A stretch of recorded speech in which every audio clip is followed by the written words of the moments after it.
While there are many things in this world that should no longer be things, there are also many non-things that should absolutely be thingified. How is this not a thing?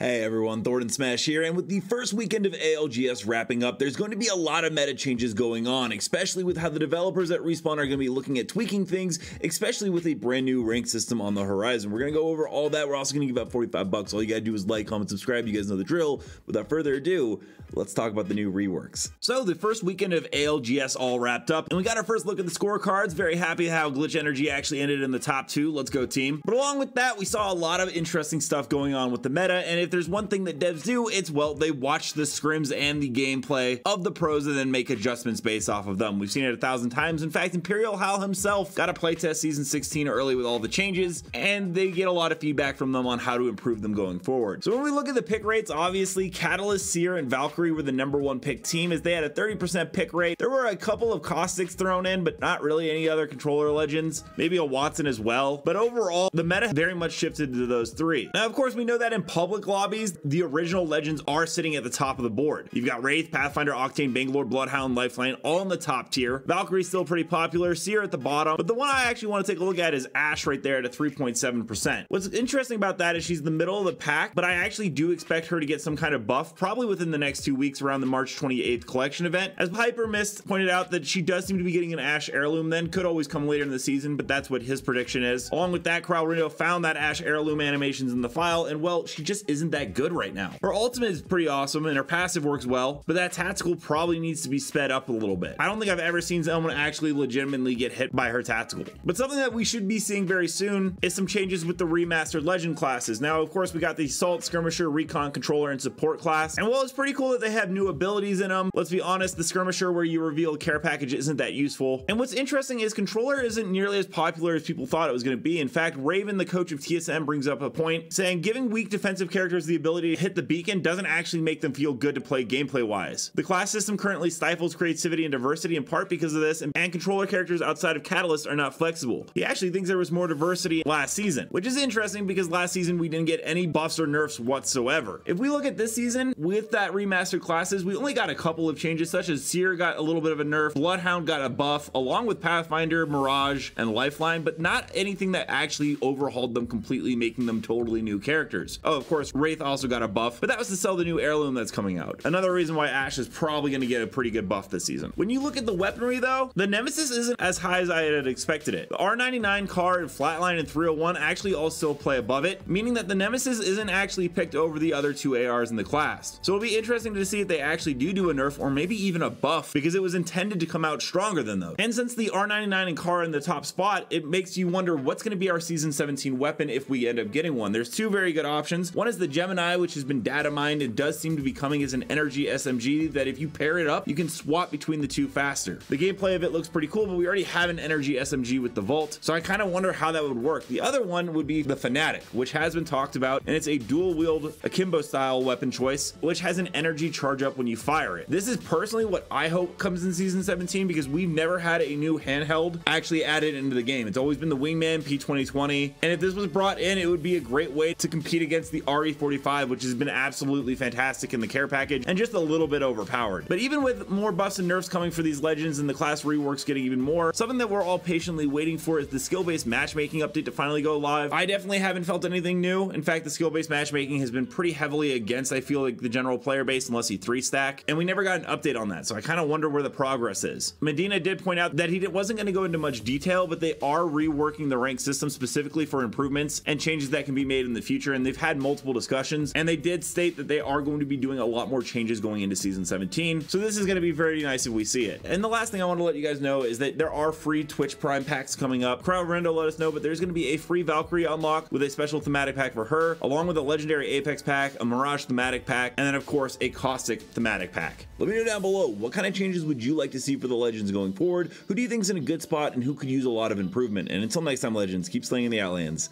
and I'll see you out there.